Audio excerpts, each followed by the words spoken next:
Nalazimo se u prostorijama Pokreta za pravdu građana Uglješa Grgura i razgovaramo sa gospođom Milom Mitrović, jednim od istaknutih aktivista Pokreta.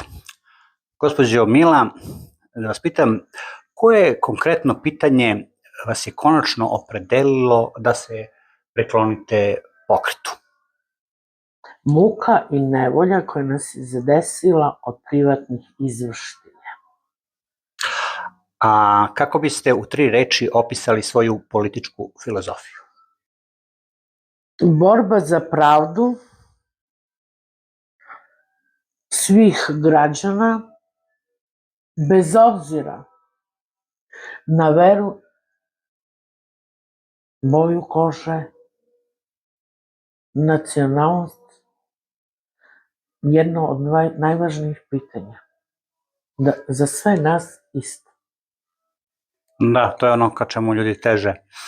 Koji principi Pokreta su za vas najznačajniji? Pokret za pravdu građana.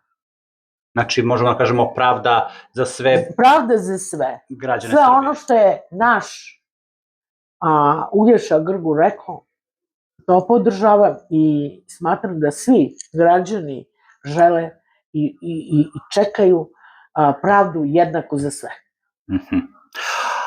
Koja su 3 najznačajnija komunalna pitanja, problema sa kojima se danas građani Niša suočavaju? Komunalna higijena, parking,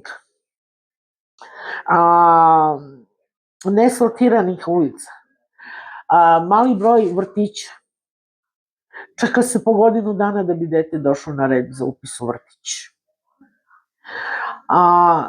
Moram da naglasim da grobna mesta su haos. Narod plaća, ne daj Bože da ne plati, ode kod izvršitelja. Dobre pare uzimaju. A higijena na groblju nepokošeno, neočišćeno, haotično. Dobro, to ste identifikovali kao veliki problem, a da li imate rešenje za sve te probleme? Ima, uz pomoć pravde, jednakosti, pomoć Pokret za pravdu građana. Dobro, neka to bude to za danas. Vidjet ćemo se opet i pratit ćemo vaš rad. U redu, puno vam hvala. Bićemo aktivni na čelu sa našim predstavnikom Grgurom. Važi. Koji se bori. Držimo vas za reč, pošto su mnogi tako obećali pa su posle izneverili. Da vam kažem nešto. Ako čovek izađe javno i kaže i imenuje ljude kao naš poslanik ili pokretač pravde, gospodin Uglješa Grgur, koji ima smelosti i hrabrosti da javno izađe i da kaže da imenuje, ne plašim se uopšte ni ja. Ja želim ulice da kaže svako. Do pobede. Do pobede, zajedno sa Grgurom.